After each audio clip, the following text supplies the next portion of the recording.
So, welcome to the show. There is something extremely big happening this week. Saturn, the planet of hard work and hard facts and being congruent and hurdles and obstacles and challenges and long-term rewards and longevity and stability. Saturn is returning to Pisces this week on September the 1st, okay? So actually what's happening is that Saturn moved into Aries and then reversed back into Pisces. This is what's happening now. It's retrograde and it's reversing through those early degrees of Aries back into the very last degrees of Pisces. So even though it might sound like, oh, Saturn's returning to Pisces, it's not a beginning, it's an ending. And really, it's a chance for a very final review and a last chance to learn the lessons that Saturn has been trying to teach us while it's been in Pisces for the last couple of years. So let's just go over again with some of the Saturn basics. Saturn is about things like responsibility. I mentioned congruency. It's like doing what you said you were going to do. Another really good Saturn word is discipline. Okay, so, wherever Saturn is in your chart, you'll be required to be disciplined. And it's about lessons and it's about structure. Saturn's the builder of the zodiac. And it's also about maturity because, in fact, Saturn's the planet of getting older. In the maiden mother crone paradigm that many of us are so fond of, Saturn is the crone. Although Saturn is often masculine in astrology, Saturn is the crone, the wise old woman. It's also very much a sign that's connected to careers and work. It's the work planet, basically. However, we can also apply it very much to personal growth and also to the idea of boundaries and limitations and solid foundations. So Saturn's moving back into Pisces for this very last hurrah. Let's talk about Pisces. We all have Pisces in our chart somewhere. It's just how astrology works. It might rule your first house, or your fifth house, or your seventh house, or your sixth house, or your ninth house, or your 12th house. Pisces is the sign of the mystical and the spiritual and the numinous and the inspirational and of dreams and mysticism and illusions and compassion and disappointments and creativity and deception, okay? All the planets and all the signs have all got positives and negatives, okay? It is the most mystical sign though, and it's where we connect to the divine and to our imagination. And I will just make a quick plug for my Mainly Monology membership, because if you're in my membership, I've actually prepared a PDF for you, which will go out on September the 1st when I send everything else, the rest of the content for the month, which is all about where Saturn is retrograde for you, depending on your rising sign, and what that means. And if you're not in my membership, now's a great time to join. Just go to mainlymonologymembership.com. So talking about Saturn in Pisces, overall themes, not where it's applying just to you, but in the overall themes. Okay, so it's about bringing structure to the mystical. Now, one thing that's happened while Saturn has been in Pisces, which you may or may not have noticed, is that a lot of structure has been brought to the mystical, and in fact it's come in the form of neuroscience. And Saturn is very much about cold, hard facts, and neuroscience is obviously about cold, hard facts. It's not woo-woo or mystical really, although it kind of is, but it's not, if you know what I mean. And in the past couple of years, what have we seen? We've seen this sort of outbreak of neuroscientists from, pretty neuroscientist girls on TikTok and Instagram, if I can say the word pretty without being in trouble, all the way through to like serious academics like Dr. James Doty, who wrote a book about neuroscience and manifesting called Mind Magic. So that's definitely been a part of this whole Saturn in Pisces cycle. We've had Saturn starting to help the mystical Pisces, the woo-woo Pisces, be taken a little bit more seriously, Saturn. And actually what's really interesting, I won't go into it too much because it's in the future and we'll get to that, but basically what's going to happen is we're doing this retrograde and then eventually we're going to have Saturn and Neptune in the sign of Aries, being the first sign of the zodiac. And Saturn and Neptune is the planet that rules Pisces, very much about manifesting. So it's like, I think we're going to learn a lot more about manifesting in the next few years than we've already done, and it's already started.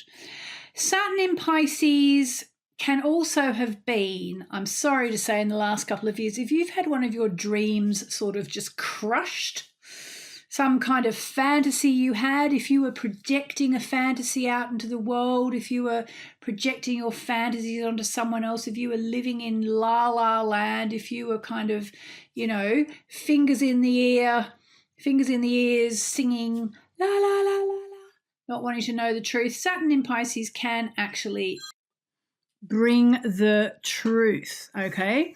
Saturn in Pisces can also have a good effect. Saturn is the planet that works hard and is constructive. Pisces is the sign that dreams, and Saturn in Pisces, for some of us, will have made it possible to anchor our dreams in reality, which is absolutely brilliant, because if you know anything about what I do, I'm always talking about the woo-woo and the work. Well, the woo-woo is very Pisces and the work is very Saturn. So if you haven't managed to anchor your dreams into reality these past couple of years while we've been through this cycle, you still can. You still have a chance. And like I mentioned with Saturn and Neptune moving into Aries, in fact, this chance is going to be quite extended. So don't give up on your dreams, okay? If you've just heard me say that and you're thinking, oh, well, there's a reason why you heard me say that. It's also been a very good time to get serious about your spiritual life. Maybe you've realized how good it is to be disciplined, Saturn, about meditation or chanting, Neptune. Maybe you've realized you need a daily schedule to do all your mystical practices, which is very Saturn in Pisces. And if you haven't, if you're still thinking, oh God, I'm still not cracking it properly, it's not too late. As my lovely friend Rebecca Campbell says, meditation is a non-negotiable. So it's just something to do every single day, and it really does change your life. So Saturn in Pisces, last hurrah, last chance to really pin that one down.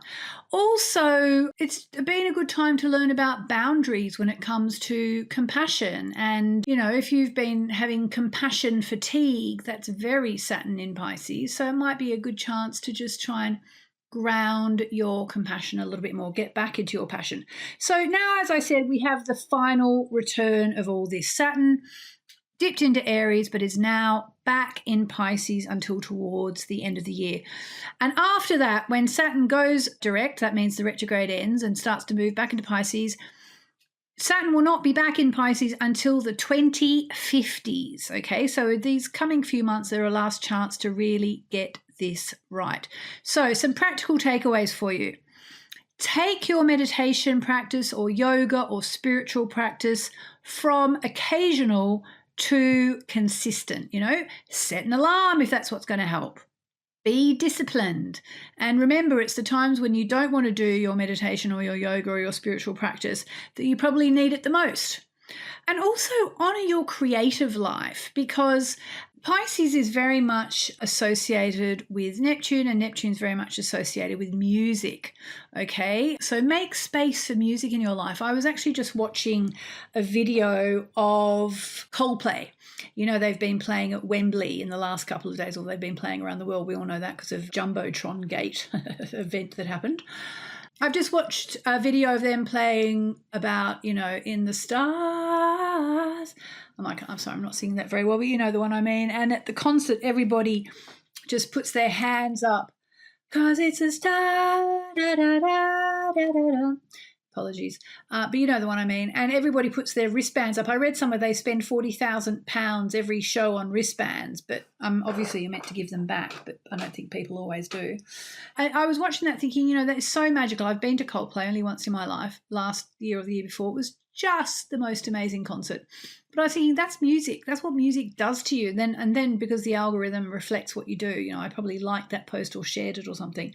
So then the next one is, and I'm afraid I'm going to sing again, only really briefly, but the one that goes, Oh,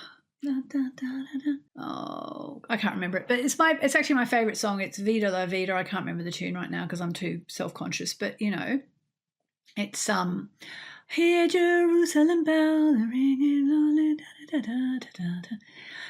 That one. And you just watch that and it's like, oh my God, when you're there, and that's music. Okay, so make time for music in your life. I don't need to tell you about music anyway, sorry about that, but I just got a bit carried away there. But and writing, imaginative writing, fantasy writing, writing about your dreams, art, whatever nourishes your soul. Pisces is about nourishing your soul. And actually, yes, I will also say, when it comes to work, ask yourself, does my job align with my deeper calling? Okay, does my job align with my deeper calling? Am I doing something meaningful, or just getting through the day? Now, the reason why this matters is because Saturn, as I said, is about work. It's about your job. Pisces is about what inspires you. Okay, so it's a really good time to think about, have I aligned my purpose with my profession? Have I aligned my passion with my paycheck? And if you are a regular listener or watcher of me, you know that right now I'm actually teaching about this, and it's probably come about because of this last Saturn in Pisces boost that we're getting for the end of the year. Saturn job and Pisces magical joy. It's something I put together. Let me tell you about it really quickly. It's to do with aligning your purpose and your paycheck, your job and your joy, your calling and your career.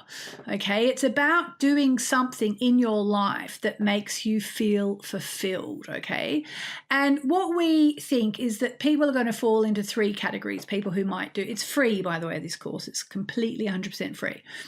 But what we think people are probably going to fall into are three categories. So one is, you might be in a job that you cannot stand and it's just basically killing you slowly but surely. You might be in a job where you think, you know what, I don't mind what I do. I have a pretty good time doing it, but I wouldn't mind extending my spiritual side a little bit more, maybe into something I do on the weekends, maybe a kind of a, working as a healer on Thursday nights and Saturday mornings or whatever. And finally, it might be you actually are already working as a healer full time and you just want to scale. You just want to make it bigger and better. And in some ways, I came to these three, what you could call avatars, during my workshop that I did at Omega last month. And I am going to do another one next year, by the way, end of May, which I'm really excited about.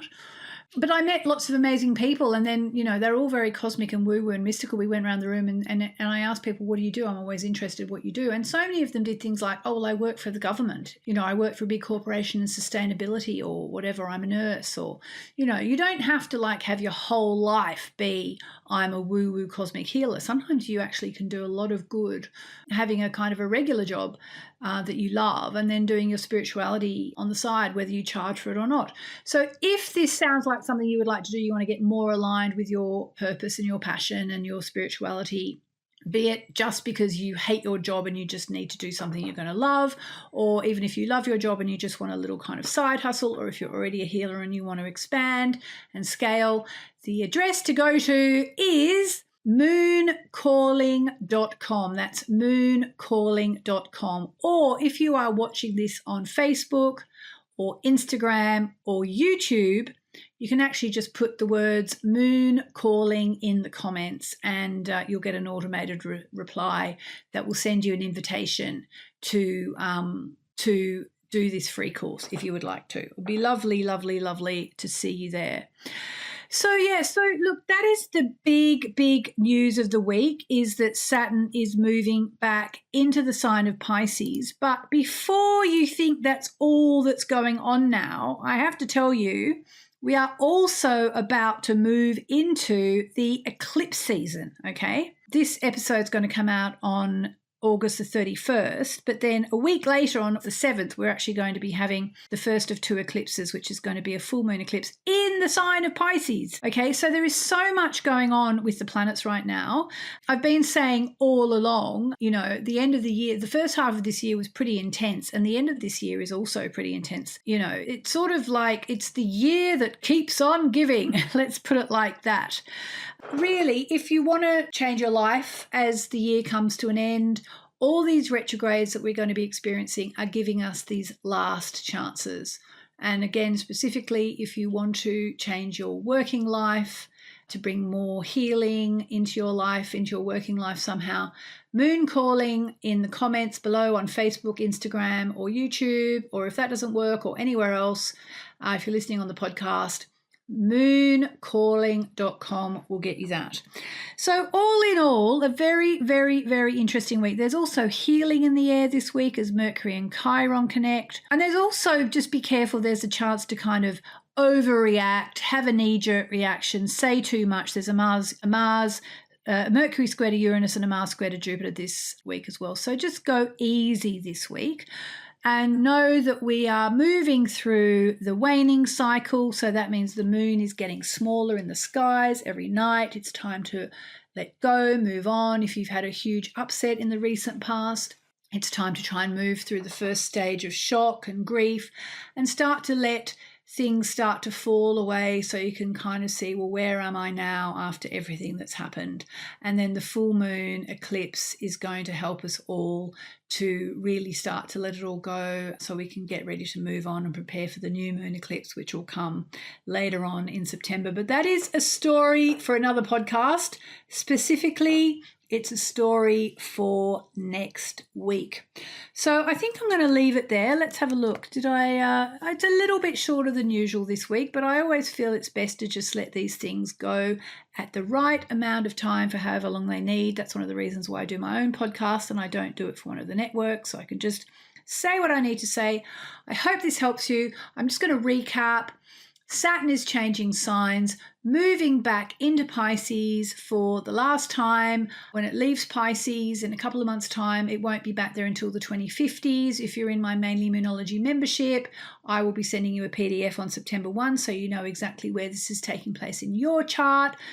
And even if you don't, it's a really good time to ask yourself, is my calling in life, is my passion in life aligned with what I do every day with my life? And if not, what can I do about it? Well, one thing you can do is go to mooncalling.com and sign up for my free course. At the time that I'm recording this, it's still a waiting list. Hopefully by the time you hear this, you'll be able to opt in, sign up, and we'll see you there. Thank you so much for listening. Have an amazing week, and I'll speak to you next week. Lots and lots of love.